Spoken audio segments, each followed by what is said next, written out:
A doença de Alzheimer é uma doença que ocorre na população idosa, então acima de 65 anos que começa a se manifestar. E essa inversão da pirâmide, é menos gente jovem, né, já que as mulheres estão tendo filho.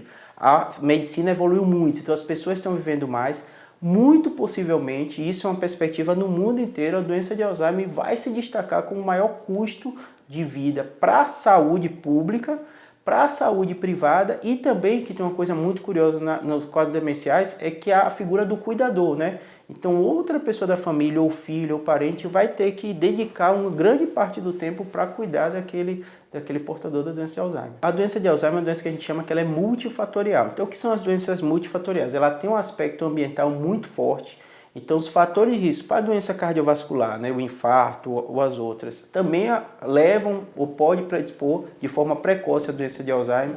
Então, colesterol alto, diabetes, hipertensão, são coisas que são comprovadas, aumentando muito a incidência para essas pessoas que têm esses fatores de risco. O cigarro também se destaca.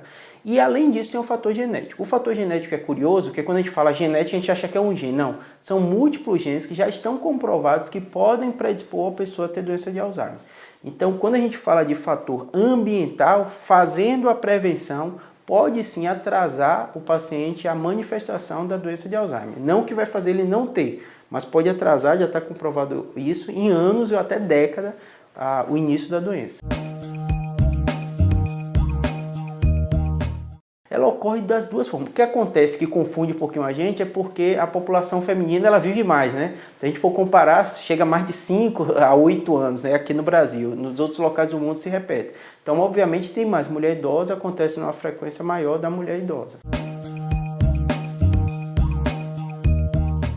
Essa é uma das perguntas mais comuns que todo mundo quer saber, né? Primeiro, se você tem um parente que tem doença de Alzheimer, você quer saber se você tem ou não. Então, o que acontece? A doença de Alzheimer é um diagnóstico clínico. Então, não existe um exame que você faça e diga tem doença de Alzheimer ou vai ter doença de Alzheimer. Mas, de um modo geral, a gente costuma dizer que ela tem as fases, né? Tem uma fase de pródromo, que geralmente é a memória característica mais forte que a pessoa apresenta de sintoma. Então, ela apresentando esses sintomas, muitas vezes você não consegue fechar o diagnóstico de Alzheimer, porque às vezes o paciente vai posteriormente no neurologista e fala mas anos atrás ela já tinha uma queixa de memória. Mas no envelhecimento normal pode acontecer também uma piora da memória, até um fator muito comum. E tem a fase, essa pródromo pré-clínica, e depois tem a fase clínica, que a pessoa começa a perder outras habilidades cognitivas. Então, as atividades do dia a dia, né, pagamento de conta, cozinhar, a pessoa começa a perder. Geralmente é nessa fase que é dado o diagnóstico.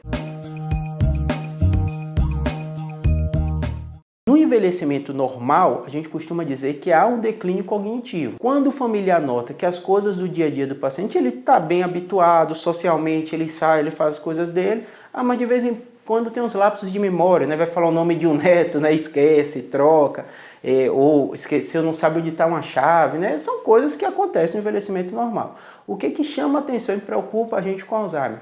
Quando isso começa a prejudicar o convívio social com o paciente. Eu estou dizendo, isso é uma coisa da memória, é totalmente diferente da gente imaginar um paciente que não consegue ir no banco, que não consegue comprar, que sai para a rua e não consegue voltar para casa, não consegue lembrar. Então, assim, são situações assim, muito diferentes, né?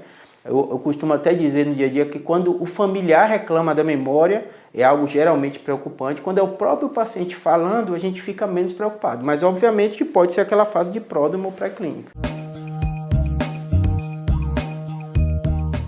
Você fazendo, evitando esses fatores de risco, diabetes, hipertensão, tabagismo, consegue reduzir quase 10% a manifestação da doença em questão de 5, 10 anos. Então, assim, os mesmos fatores de riscos que a gente usa para cardiovascular, eles estão comprovados como retardo do aparecimento da doença de Alzheimer. A gente não consegue predizer quantos anos são, porque geralmente esses estudos são estudos populacionais. Então ele pega uma população idosa, começa a acompanhar e ver quem tem o hábito de fazer exercício físico, quem tem o hábito de se alimentar bem, quem está com peso normal, e percebe essa diferença de forma bem clara. Na questão da atividade cognitiva também está comprovado que populações que têm maior escolaridade têm uma incidência maior da doença de Alzheimer. Isso é curioso porque, de um modo geral, as pessoas pensam o contrário, né? Fala que usou tanto o cérebro que está falhando. Não. O que acontece é que muitas vezes confunde o fator de, às vezes, população que tem maior escolaridade, ter maior assistência à saúde, então elas vão viver mais, vão ter mais idade, então, às vezes, de forma absoluta, você vê uma incidência maior, mas sim porque viveram mais. Mas pessoas que estudaram, que têm uma atividade cerebral, ela, sem dúvida nenhuma, isso já está comprovado, tem menor incidência, ou tem um retardo do aparecimento. Uma das coisas que a gente costuma falar, e eu falo com todo paciente, eu falo assim, se existe atividade física para o cérebro, ou para o corpo, para o músculo, imagine que tem a mesma coisa para o cérebro. O que a gente diz é que a atividade cognitiva, então o estudo, a literatura, tem paciente que adora a palavra cruzada, então o que ele faz? O cérebro da gente é muito complexo, então a gente ainda carece de conhecimento para dizer tal tipo de atividade é melhor que a outra, isso não está comprovado, mas sim as atividades que exercitam o cérebro, de um modo geral, elas ajudam e previnem o aparecimento da doença. Por mais que eu diga que não tem tratamento que mude o curso da doença, tem muito tratamento que melhora a qualidade de vida. Então, o diagnóstico precoce é essencial.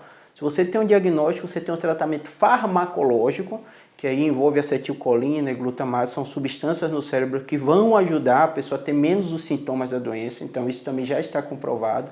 E a segunda coisa é que tem um tratamento não farmacológico, que envolve fonoaudiólogo, envolve também fisioterapeuta, envolve terapia ocupacional, que ele vai pegar aquela pessoa que perdeu algumas capacidades e vai estimular.